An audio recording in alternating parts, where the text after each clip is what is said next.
பட்ட பகல்ல இடி மின்னலோட மழை வரும்போது குருவியோட வீடு ஒழுகிக்கிட்டே இருந்துச்சு.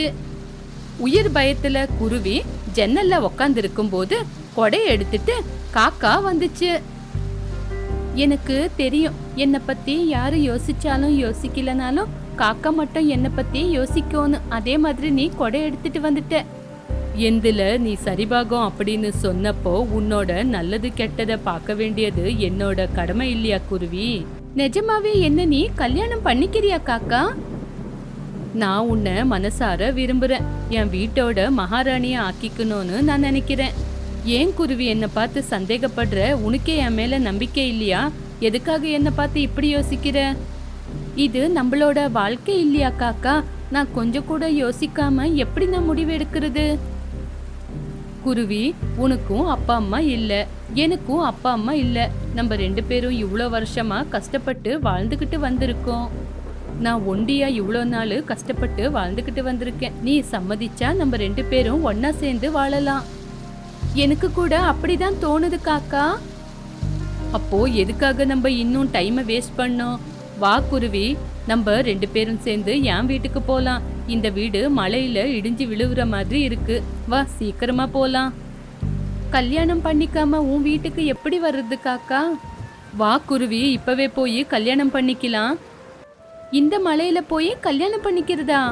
ஆமா குருவி, இந்த மழையிலேயே கல்யாணம் பண்ணிக்கலாம். நீ கல்யாணத்துக்கு ரெடி தானே?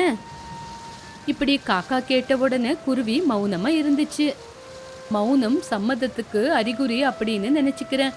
வா குருவி, இந்த காட்டு தாயோட முன்னாடி உனக்கு தாலி கட்டுறேன். நம்ம 2 பேருக்கும் சொந்த பந்தம் இல்ல. நம்ம கல்யாணத்துக்கு இந்த காட்டுல இருக்கிற நம்மளோட ஃப்ரெண்ட்ஸை கூட கூப்பிடக்கூடாதுன்னு நீ யோசிக்கிறியா காக்கா?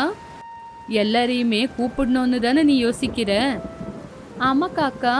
சரி, அப்ப நான் இப்பவே என் கூட இந்த கொடையில வா. நம்ம 2 பேரும் வீடு வீடா போய் இப்பவே நாங்க காட்டுக்குள்ள இருக்கிற காட்டு தாயோட முன்னாடி தாலி கட்டிக்கிறோன்னு கூப்பிடலாம். அப்படி சொன்ன உடனே குருவி ரொம்பவே சந்தோஷப்பட்டுச்சு. பறவை கிளி 2 பேரும் அவங்க வீட்ல மொக்கோஜோளத்தை சூடு சூடா சாப்பிட்டுக்கிட்டு இருந்தாங்க. என்னடி பறவை, உனக்கு இந்த விஷயம் தெரியுமா? எது? காக்காவும் குருவியும் காதலிக்கிற விஷயமா? ஆமாண்டி, காக்கா மட்டும்தான் குருவிய காதலிக்குது. ஆனா குருவிக்கு காக்கா மேல இஷ்டம் இல்ல. எனக்கு தெரிஞ்சு குருவி கல்யாணத்துக்கு சம்மதிக்காம இருக்கிறது தான் நல்லது. அந்த காக்கா மேல மர்டர் கேஸ் இருக்கு. அதோட பொண்டாட்டி எப்படி செத்தான்னு யாருக்காவது தெரியுமா? காக்காவே கொன்னுடுச்சா? ஆமாங்கிளி, இந்த விஷயம் இதுவரைக்கும் உனக்கு தெரியாதா? தெரியாதுடி அப்படின்னு பேசிக்கிட்டு இருக்கும்போது காக்காவும் குருவியும் ஒன்னா சேர்ந்து வந்தாங்க. அவங்க 2 பேரை பார்த்த கிளியும் பறவையும் ஆச்சரியப்பட்டாங்க. காக்காவும் குருவியும் வந்த விஷயத்த சொன்னாங்க. கிளிக்கும் பறவைக்கும் விஷயம் புரியவே இல்ல. இப்படி வந்த விஷயத்த சொல்லிட்டு அவங்க 2 பேரும் கிளம்பிட்டாங்க. ஆடு தானாவே போய் வலையில மாட்டிக்கிச்சு. குருவி காக்கா சொன்ன வார்த்தையை நம்பி கல்யாணத்துக்கு ஒத்துக்குச்சு. கொஞ்ச நாளுக்கு அப்புறம் உண்மை புரியும், அப்ப அழுவும் பாரு. இப்படி அவங்க பேசிக்கிட்டு இருக்கும்போது காக்காவும் குருவியும் சேர்ந்து கொக்கோட வீட்டுக்கு போச்சு. விஷயத்த சொன்னாங்க. கொக்கு கூட அவங்கள பார்த்து சந்தோஷப்பட்டுச்சு. இவ்வளோ நாள் தனித்தனியா இருந்த நீங்க இன்னைக்கு நீங்க ஒன்னா சேர போறீங்க. உங்களை பார்த்தா சந்தோஷமா இருக்கு. கண்டிப்பா கல்யாணத்துக்கு வரேன். அப்படி சொன்ன உடனே காக்கா குருவி 2 பேரும் சந்தோஷப்பட்டுக்கிட்டு கழுகோட வீட்டுக்கு வந்தாங்க. கழுகுக்கு கூட விஷயத்த சொன்னாங்க. கழுகு கூட ரொம்ப சந்தோஷப்பட்டுச்சு. இப்படி காக்கா குருவி 2 பேரும் சேர்ந்து அவங்க கல்யாணத்துக்கு காட்டுல இருக்கிற எல்லா பறவைங்களையும் கூப்பிட்டாங்க. இப்படி காக்கா குருவி 2 பேரும் சேர்ந்து அந்த காட்டோட தாய் முன்னாடி கல்யாணம் பண்ணிக்கிட்டாங்க. கல்யாணத்துக்கு பறவை, கிளி, கொக்கு, கழுகு 4 பேரும் கொடை பிடிச்சிட்டு வந்தாங்க. காக்கா குருவிய சந்தோஷப்பட்டு கல்யாணம் பண்ணிக்கிச்சு. எல்லாரும் வாழ்த்து சொன்னாங்க. கல்யாணம் முடிச்சு காக்கா குருவிய கூட்டிக்கிட்டு அதோட வீட்டுக்கு வந்துச்சு. காக்காவோட வீடு பார்க்க ரொம்பவே அழகா இருந்துச்சு. அங்க வாஷிங் மிஷின், டிவி, ஃப்ரிட்ஜ், இந்த மாதிரி வீட்டுக்கு தேவையான எல்லா பொருளுங்களும் இருந்துச்சு. அதை பார்த்து குருவி சந்தோஷப்பட்டுச்சு. பாத்தியா குருவி, நீ என்னோட வீட்டுக்கு வந்த உடனே என் வீட்டுல ஒரு வெளிச்சம் வந்துடுச்சு. எனக்கு வர பொண்டாட்டி கஷ்டப்படக்கூடாதுன்னு அவளுக்கு தேவையான எல்லா பொருளுங்களையும் வாங்கி வச்சிருக்கேன். இன்னும் வேற ஏதாவது வேணும்னாலும் சொல்லு, வாங்கி தரேன். இப்படி காக்கா குருவி 2 பேரும் சந்தோஷமா பேசிக்கிட்டு இருந்தாங்க. ஆமா, உனக்கு இவ்வளோ காசு எங்க இருந்து? நான் கூலி வேலைக்கு போறேன் குருவி. அது மட்டும் இல்லாம நான் கோழி வியாபாரம் கூட செய்யறேன். காலையில இருந்து சாயந்தரம் வரைக்கும் அதை தான் பாத்துக்குவேன். என் கோழி இருக்கிற வீட்டுக்கு நாளைக்கு உன்னை கூட்டிட்டு போறேன். என்னது, நீங்க கோழி வியாபாரத்தை செய்றீங்களா? இதெல்லாம் நீங்க என்கிட்ட சொல்லவே இல்ல. நீங்க எப்பவுமே என் பின்னாடியே இருப்பீங்கல்ல, அதனாலதான் நீங்க செய்யற வேலை எனக்கு தெரியாம போயிடுச்சு. எல்லாமே அப்படிதான் குருவி. இப்படி 2 பேரும் அன்பா பேசிக்கிட்டு இருந்தாங்க. இப்படி அந்த நாள் போச்சு. மறுநாள் கூட ஜோரா மழை வந்துகிட்டே இருந்துச்சு. காக்கா தன்னோட கோழிங்க இருக்கிற வீட்டுக்கு குருவிய கூட்டிட்டு வந்துச்சு. இதுதான் குருவி, நம்மளோட கோழி ஃபார்ம். நான் இங்கதான் இருந்துகிட்டு வேலை செய்வேன். ஏதோ ஒரு வியாபாரங்க நம்ம வாழ்க்கை நடத்துறதுக்கு கஷ்டம் இல்லாம இருந்தா போதும். நம்ம 2 பேரும் கூலி வேலைக்கு போக வேண்டிய அவசியம் இல்ல. 2 பேரும் சேர்ந்து கோழி வியாபாரத்தை செய்யலாம். இப்படி சந்தோஷப்பட்டுக்கிட்டு இருந்தாங்க. இப்படி நாட்கள் போச்சு. அது மழை காலம் ஆனதுனால மழை வந்துகிட்டே இருந்துச்சு. காக்காவோட கோழி வியாபாரம் சரியா நடக்கவே இல்ல. காக்காவும் குருவியும் அவ்வளவு நாள் சம்பாதிச்ச காசை வச்சுக்கிட்டு அவ்வளவு நாள் வாழ்க்கைய நடத்தினாங்க. அவங்க 2 பேருக்கும் ஒரு குட்டி காக்கா குட்டி குருவி பிறந்தாங்க. காக்கா ரொம்பவே ஏழை ஆயிடுச்சு. வீட்டுல இருக்கிற பொருளுங்களெல்லாம் விற்க வேண்டிய நிலைமை கூட வந்துருச்சு. காக்காவும் குருவியும் மறுபடியும் கூலி வேலைக்கே வந்துட்டாங்க. இப்படி குருவி காக்காவோட நிலைமைய பார்த்து பறவை கை கொட்டி சிரிக்கிற நிலைமை கூட வந்துருச்சு. அத பார்த்த காக்காவுக்கு குருவி மேல அதிகமா கோவம் வந்துச்சு. சண்டை போட ஆரம்பிச்சுச்சு. நீ எந்த நேரத்துல என் வீட்ல காலடி எடுத்து வச்சியோ அன்னையில இருந்து என் வாழ்க்கை நாசமா போச்சு. என்னோட கோழி வியாபாரம் நாசமா போச்சு. வீட்ல இருக்கிற பொருளுங்களை கூட வித்து தின்னாச்சு. சீச்சி, உன் மூஞ்சி பாக்குறதுக்கே அசிங்கமா இருக்கு. கவலைப்படாதீங்க, நம்மளுக்கும் ஒரு நல்ல நாள் வரும். இருக்கிற நல்ல நாளே போயிடுச்சு, இன்னும் எங்க இருந்து வருது நல்ல நாள்? பறவை கிளி பேச்சு கேட்டு கவலைப்படாதீங்க. நீங்க கவலைப்பட்டு என்னையும் கவலைப்பட வைக்காதீங்க. நம்ம இப்படி பசங்களை வச்சுக்கிட்டு சண்டை போட்டா பசங்க கூட பயப்படுறாங்கங்க. எவ்வளவோ மழை காலம் வந்து முடிஞ்சிருச்சு. இப்ப மறுபடியும் மழை காலம் ஆரம்பமாக போகுது. கூலி வேலை கூட இருக்காது. இந்த நிலைமையில பசங்களை எப்படி காப்பாத்துறது? என்கிட்ட சண்டை போட்டா போன காசு திரும்பி வந்துருமா? போன சொத்தெல்லாம் திரும்பி வந்துருமாங்க? நேரம் எப்பவுமே ஒரே மாதிரி இருக்காது. நேரத்துக்கு ஏத்த மாதிரி நம்ம வாழ்க்கை நடத்தணும். அதுதான் நம்மளோட வாழ்க்கை. பேசுறதுக்கு நல்லாதான் இருக்கும் குருவி. இந்த மழை காலத்துல என்னையும் குழந்தைங்களையும் நீ எப்படி காப்பாத்துவ சொல்லு? நான் உங்கள மாதிரி சந்தோஷம் வந்தப்ப சிரிச்சுக்கிட்டு, கஷ்டம் வந்தப்ப அழுந்துகிட்டு ஒரு மூலையில உட்கார மாட்டேங்க. எந்த நிலைமையா இருந்தாலும் துணிஞ்சு போராடுவேன். எப்படி இருந்தா நம்ம நல்லா இருப்போமோ அப்படி இருப்பேங்க. சரி, இந்த மழை காலத்துல என்ன செஞ்சு எங்களை காப்பாத்துவேன்னு சொல்லு. நான் இந்த மழையில சிக்கன் 65 செஞ்சு விற்க போறேங்க. இந்த மழையில யாரா இருந்தாலும் சுட சுட ஏதாவது செஞ்சு சாப்பிடலான்னு தான் யோசிப்பாங்க. ஆனா செய்யறதுக்கு சோம்பேறித்தனம் பட்டுக்கிட்டு செய்ய மாட்டாங்க. நான் அதுதாங்க செஞ்சு விற்க போறேன். உன்னோட நம்பிக்கை தான் உன்னை காப்பாத்த போகுது. ஆனா இத்தனையும் நீ செய்யணும்னா அதுக்கு பொருளுங்க வேணும்ல. அந்த பொருளுங்களை வாங்குறதுக்கு உங்ககிட்ட காசு வேணும்ல. இப்ப அந்த காசுக்கு என்னதான் பண்ணுவ? நான் கண்டிப்பா ஏதாவது செய்வேங்க. உங்களையும் நம்ம பசங்களையும் நான் நல்லபடியா பாத்துக்குவேன். இப்படி தான் இவ்வளோ நாளா சேர்த்து வச்ச காசு எடுத்து சிக்கன் 65 செய்யறதுக்கு தேவையான பொருளுங்களெல்லாம் வாங்கி செய்ய கூட ஆரம்பிச்சிடுச்சு. இப்படி குருவி சிக்கன் 65 செய்யுதுன்ற விஷயம் எல்லாருக்குமே தெரிஞ்சு போய் அந்த காட்டுல இருக்கிற பறவைங்க எல்லாம் வர ஆரம்பிச்சாங்க. இப்படி பறவைங்க எல்லாருமே கொடை எடுத்துக்கிட்டு வந்து சிக்கன் 65 வாங்கி அங்கிருந்து எடுத்துட்டு போனாங்க. பறவை மட்டும் வேணும் வேணும்னு குருவிக்கு போன் பண்ணி அந்த சிக்கன் 65 வீட்டுக்கே கொண்டு வந்து கொடுக்க சொல்லிச்சு. பறவை இன்னும் 20 ரூபா கொடு. இன்னும் 20 ரூபாவா? எதுக்கு? அது டெலிவரி சார்ஜ். டெலிவரி சார்ஜா? அத முதல்ல நீ சொல்லிருக்கணும். உனக்கு அவ்வளவு கூட தெரியாத பறவை? இப்ப நான் கொடுக்க மாட்டேன்னு சொல்லுவேன். கொடுக்கவே மாட்டேன், என்ன பண்ணுவ? அதுக்கு இப்ப என்ன பண்ண முடியும் பறவை? நான் வித்துக்கிட்டு இருக்க சிக்கன் 65க்கு தேவையான காசு எனக்கு வந்துருச்சு, அது போதும். அப்படி சொல்லி குருவி அங்கிருந்து பறந்து போச்சு. இப்படி குருவியோட சிக்கன் 65 வியாபாரம் நல்லபடியா நடக்கிறதுனால குருவி தன்னோட புருஷன் பசங்களை ரொம்ப நல்லா பாத்துக்குச்சு. அமைதியா இருக்கிற காட்டுக்குள்ள ஒரு காக்கா ஒரு பசுமாடு ரொம்ப பாசமா இருந்தாங்க. காக்கா மாட லக்ஷ்மின்னு கூப்பிட்டா மாடு காக்காவை ஆகாஷ்னு கூப்பிட்டுக்கிட்டு இருந்துச்சு. மாடு காக்கா 2 பேரும் சாப்பாடுக்காக தேடிக்கிட்டு போனாங்க. சாப்பிட்டதுக்கு அப்புறம் கதைய பேசிக்கிட்டு இருந்தாங்க.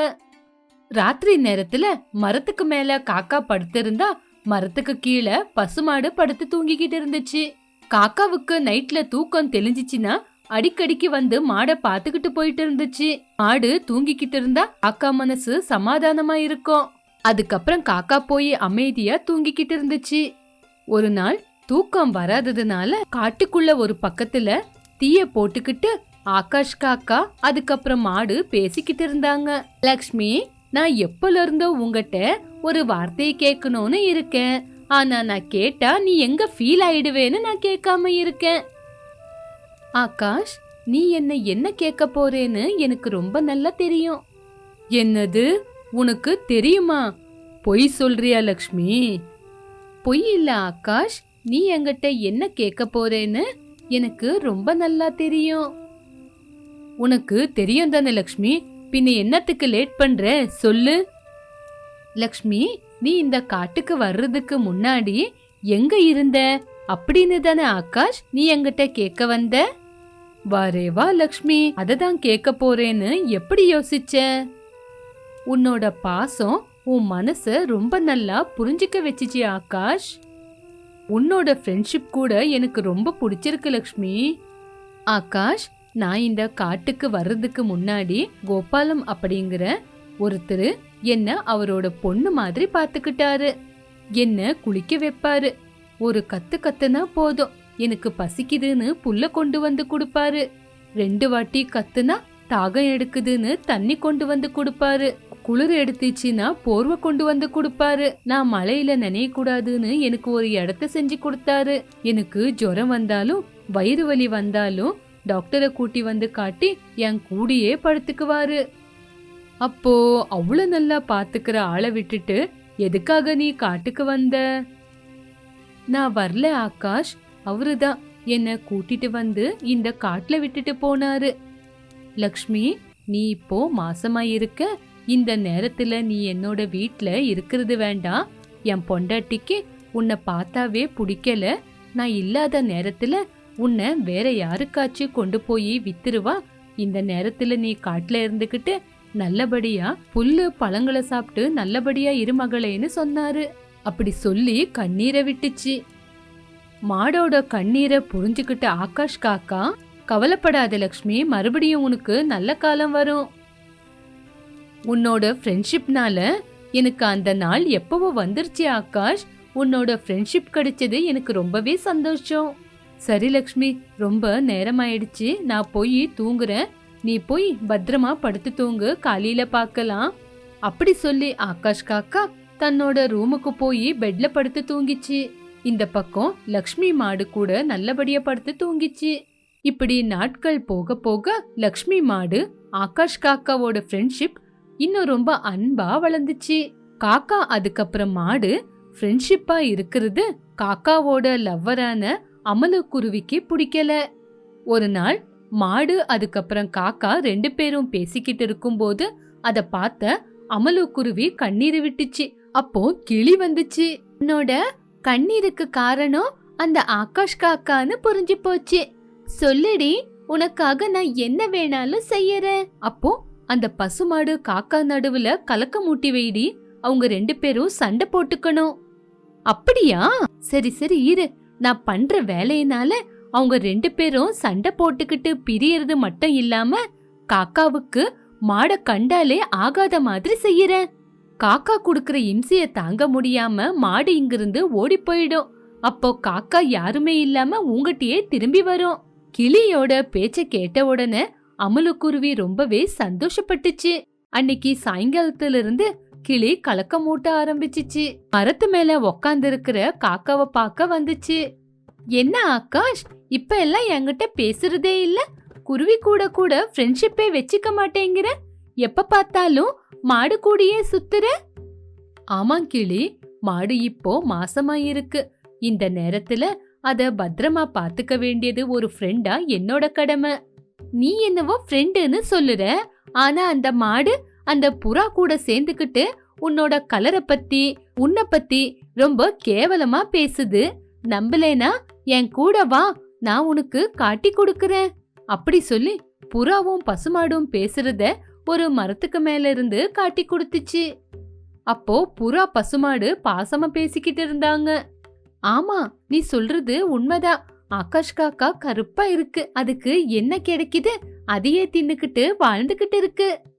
இப்படி அவங்க 2 பேரும் பேசுறத பார்த்து ஆகாஷ் காக்கா கண்ணீரை விட்டுச்சு. லக்ஷ்மி மாடு மேல கோவம் வந்துச்சு. இவ்ளோ நாளா என்னோட அன்ப பார்த்த, இன்னைக்குல இருந்து என்னோட இம்சைய பார்க்க போற. அப்படி சொல்லி அங்கிருந்து பறந்து போச்சு. ஒரு நாள் நைட் நேரத்துல மாடுக்கு தாகம் எடுத்துச்சு. ஆகாஷ் காக்காவோட வீட்டுக்கிட்ட பார்த்து 2 வாட்டி கத்திச்சு. ஆகாஷ் காக்கா கோவத்தோட வந்து கோவத்தோட பாத்துக்கிட்டு, கொஞ்ச நேரம் நிம்மதியா தூங்க விட மாட்டியா லக்ஷ்மி?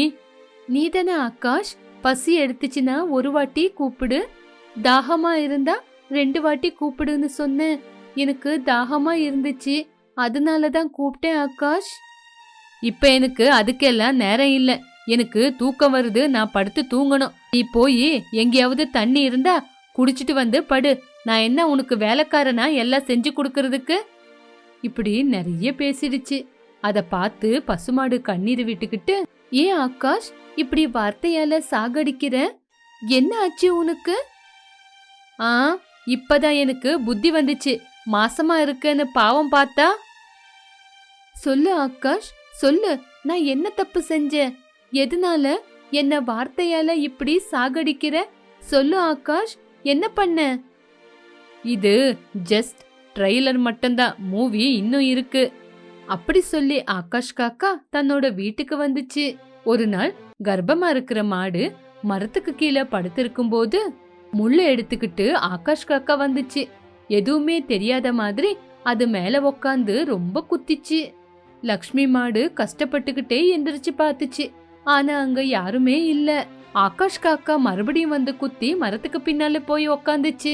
இப்படி 2-3 வாட்டி குத்திச்சு. அந்த இடத்துல ரத்தம் வந்துகிட்டு இருந்துச்சு. மறுநாள் நைட்டு பசுமாடு படுத்து தூங்கிக்கிட்டு இருக்கும்போது ஆகாஷ் காக்கா அது பக்கத்துல முள்ள கொண்டு வந்து போட்டு விட்டுடுச்சு. பாவம், லக்ஷ்மி மாடு எந்த பக்கம் திரும்பினாலும் முள்ளு குத்திக்கிட்டே இருந்துச்சு. விடிஞ்சதுக்கு அப்புறம் எந்திரிச்சு பார்த்தா அதோட பக்கத்துல நிறைய முள்ளு செடிங்களை பார்த்து ஆச்சரியப்பட்டுச்சு. ஆகாஷ், ஆகாஷ் அப்படின்னு ஜோரா கூப்பிட்ட உடனே காக்கா வீட்டுக்குள்ள இருந்து வெளியே வந்துச்சு. என்ன பைத்தியம் பிடிச்சிருச்சா? எதுக்காக அப்படி கத்துற? என்னது இது?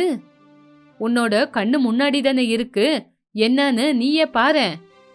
இப்படி என்ன சுத்தி முள்ளு செடிங்களை போட்டு விட்டா நான் எப்படி போறது? நீ எப்படி போவ, என்ன பண்ணுவேன்னு எனக்கு தெரியாது. எனக்கு தெரிஞ்சதெல்லாம் எந்த மாடும் என்னோட வீட்டு பக்கத்துல வரக்கூடாது. அதனாலதான் நான் இப்படி முள்ளு செடிங்களை போட்டிருக்கேன். இப்போ நான் எப்படி வெளியே போறது? எப்படி போய் நான் என் வயிறை நெரிக்கிறது? அதெல்லாம் எனக்கு தெரியாது. நான் என்னோட சேஃப்டிக்காக போட்டிருக்கேன். உனக்கு வேணான்னா போ, இல்லனா அங்கே கிடந்து சாகு. ஆகாஷ், நான் கர்ப்பமா இருக்கேன்.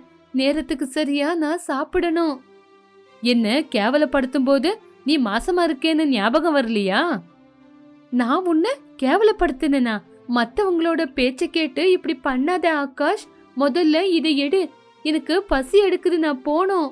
இப்படி காக்காவை பார்த்து வேண்டிக்கிட்டு இருந்துச்சு. அதுக்கப்புறம் என்ன நடந்ததுன்னு தெரியணுமா? அப்ப எங்க சேனலை சப்ஸ்கிரைப் பண்ணுங்க.